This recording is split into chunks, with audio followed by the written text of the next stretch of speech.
I'm back with Richard Gage. He's an architect. He's also the founder of Architects and Engineers for 9/11 Truth. You don't believe that this was possibly, these towers, the Twin Towers were brought down by these planes. Molten metal, you say, was present. Tell me about these cutter charges. Explain this. Well, it turns out that all of the dust which blanketed lower Manhattan to 4 inches thick contains within it these iron-rich microspheres, billions of them, estimated to be in weight about 10 tons. And these are smaller than a human hair, most of them. Dr. Jones found them only 8-9 months ago. And they also have the chemical evidence of thermate. Well, how did they get formed? Well, if there were thousands of these cutter charges placed throughout the beams and columns in the building...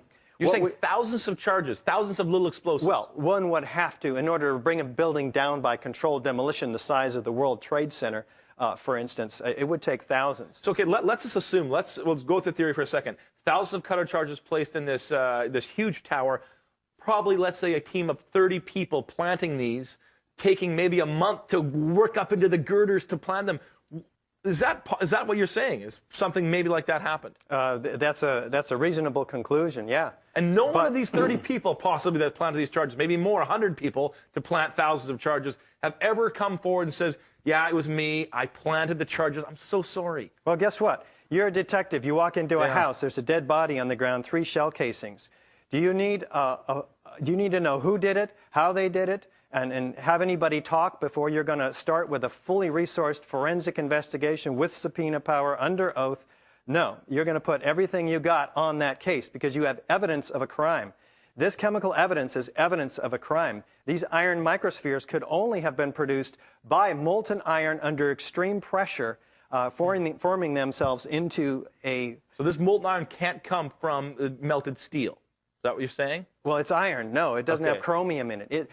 Molten iron is the byproduct of thermite. You didn't do well in chemistry, apparently. I don't know all the tables of the elements well. But anyways, you're the architect, and so you're saying that obviously something else brought these towers down. That's what you're assuming, or at least what you're led to believe. Oh, clearly, and not only the. But 3,000 people died for what? What's the theory that you think? I mean, you probably don't want to comment on this, but. Do you think, okay, the U.S. government was behind this to generate a war, to get people mad about terrorism? What do you think? I'll comment on that, but I want to point out some really critical evidence that we haven't talked about yet.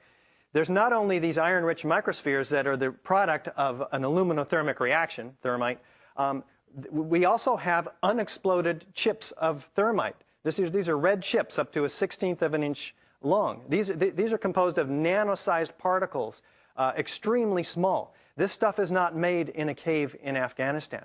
We're talking about a very, very high-tech product that only in the last couple of years, Lawrence Livermore Lab and Los Alamos Lab have come out with papers on. And you're saying only the U.S. government would have access, the U.S. military would have access to this stuff? Well, let's say it this way. Al-Qaeda didn't have access to it. That's an unreasonable assumption. It's also unreasonable to suggest that Al-Qaeda had access to these buildings to plant these charges.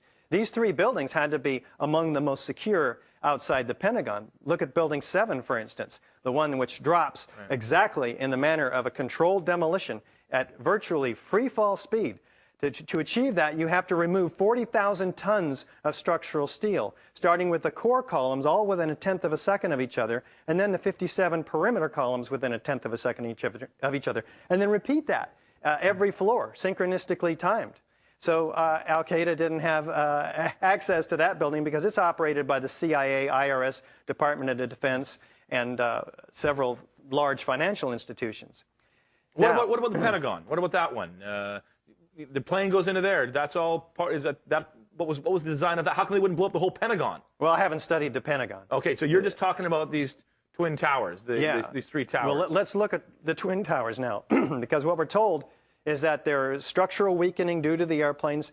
And by the way, these fires only lasted 56 minutes and 102 minutes. And fires have never brought buildings down that have lasted 18 hours, 24 hours over multiple floors, much hotter fires.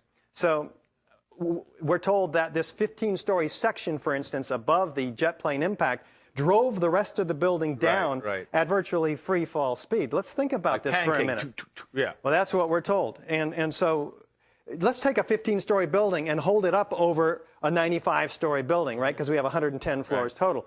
And we're going to hold it up with a crane. Yeah. And next to it, we're going to take a 15-story building, hold it up over nothing at all. Right. And we're going to pull with a crane, and we're going to pull the levers on these cranes. What happens?